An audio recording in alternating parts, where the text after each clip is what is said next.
सोचिए कोई आपकी बीमारी को आपका मौत का सौदा बना दे, कोई आपके नाम पर बीमा कराए और आपकी मौत से पहले ही लाखों रुपए हड़प ले।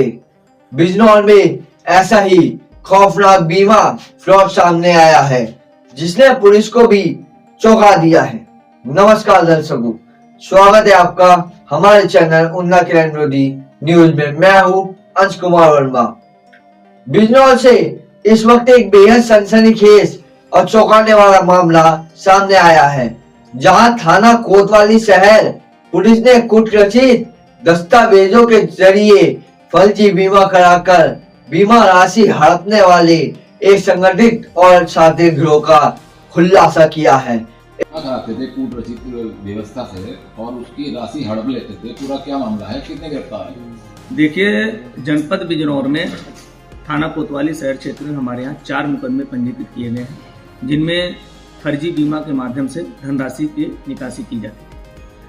अब तक जो विवेचनात्मक कार्रवाई की गई है, उनमें जो साक्ष्य संकलित किए गए उसमें यह तथ्य प्रकाश में आया है कि जो गिरफ्तार अभियुक्त हैं वो 2 लोग हैं, पति पत्नी, और उनके द्वारा जो है कुल 14 बीमा इस तरह के कराए गए थे, जिनमें से 10 जनपद बिजनौर से संबंधित हैं, 4 जो है अमरोहा से संबंधित हैं। इस 10 में से 4 में उनके द्वारा भुगतान कराया गया है। इनके द्वारा इनकी एक पूरी टीम है, पूरी टीम के द्वारा जो मिलकर ये काम किया जाता था। ये आशा वर्कर को टारगेट करते थे, उनके माध्यम से संबंधित गांव में ऐसे व्यक्तियों की तलाश की जाती थी जो गंभीर बीमारी से पीड़ित होता था, जिसकी उम्र लगभग 6 से 7 महीने बची रहती थी। उसका उनके परिजनों से उनको धोखे में रखकर उनका बीमा कराया जाता था। सर्वेयर निश्चित परसेंटेज के आधार पर अपनी रिपोर्ट लगा देता था। बीमा के दौरान ही इनके द्वारा उनसे सिम निकलवाए जाते थे और अकाउंट खुलवाए जाते थे। अकाउंट से संबंधित सारी किट अपने पास रख ली जाती थी, जिनमें चेक पर हस्ताक्षर भी पूर्व से ही करा के रख लिए जाते थे। जब व्यक्ति की डेथ हो जाती थी तो उसके द्वारा इनके द्वारा क्लेम किया जाता था पैसे का। कंपनी में किसी भी तरह खारिज कराकर इसे कोर्ट में ले जाया जाता था। अपने अधिवक्ता के माध्यम से उस क्लेम को पास कराया जाता था। अब तक इनके द्वारा जो 4 केसों में क्लेम लिए गए हैं, उनमें से 2 चांदपुर थाना संबंधित हैं, 1 सिवहारा से संबंधित है और 1 थाना कोतवाली से संबंधित, देहात से संबंधित है। अब तक इनके द्वारा कुल 32 लाख रुपए के आसपास का गबन किया गया है। इसमें जो अन्य लोग हैं उनके संबंध में भी विवेचनात्मक कार्रवाई प्रचलित है।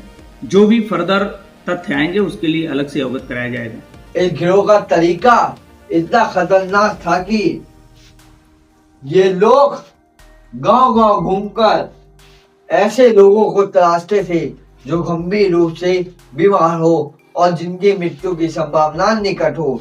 इसके बाद उन बीमार लोगों की पूरी तरह स्वस्थ दिखाने के लिए फर्जी मेडिकल रिपोर्ट, कुटरचित दस्तावेज और झूठे पहचान पत्र तैयार किए जाते थे। फिर इन दस्तावेजों के आधार पर ऑनलाइन माध्यम से HDFC लाइफ इंश्योरेंस समेत कई नामी बीमा इन कंपनियों में बीमा कराया जाता था। इतना ही नहीं, आरोपियों द्वारा व्यक्ति के नाम पर यस बैंक और एक्सिस बैंक में फर्जी तरीके से खाते खुलवाए जाते थे, फर्जी सिम कार्ड लगाए जाते थे और पूरी रकम सादे तरीके से निकाल ली जाती थी। जांच में ये भी सामने आया है कि अगर किसी कारणवश बीमा कंपनी द्वारा पॉलिसी निरस्त कर दी जाती थी तो यह गिरोह अपने सहयोगी वकीलों के जरिए उपभोक्ता फार्म में फर्जी दस्तावेज पेश कर वहां से भी बीमा राशि वसूल कर लेता था। पुलिस जांच में अब तक यह पुष्टि हो चुकी है कि इस गिरोह ने करीब 32,10,000 रुपए की बीमा राशि फर्जीवाड़े के जरिए हड़प ली है। इस पूरे मामले में थाना कोतवाली शहर में कई मुकदमे दर्ज किए गए हैं। मुखबिर की सटीक सूचना पर पुलिस ने थाना परिसर के पास से गिरोह के सरगना नवाब अली और उसकी पत्नी रुक्सी अंजुम को गिरफ्तार कर लिया है। फिलहाल पुलिस आरोपियों से गहन पूछताछ कर रही है और यह आशंका जताई जा रही है कि इस गिरोह से जुड़े और भी बड़े नाम जल्द सामने आ सकते हैं। बिजनौर पुलिस की यह कार्रवाई न सिर्फ एक बड़े बीमा फ्रॉड का खुलासा है, बल्कि उन लोगों के लिए भी चेतावनी है जो ऐसे अपराधों को आसान कमाई समझते हैं। दर्शकों, आपका इस खबर के बारे में क्या कहना है, अपनी राय कमेंट में जरूर बताइए। मैं हूं अंश कुमार वर्मा, देखते रहिए उन्नत न्यूज। अच्छा दर्शकों, नमस्कार।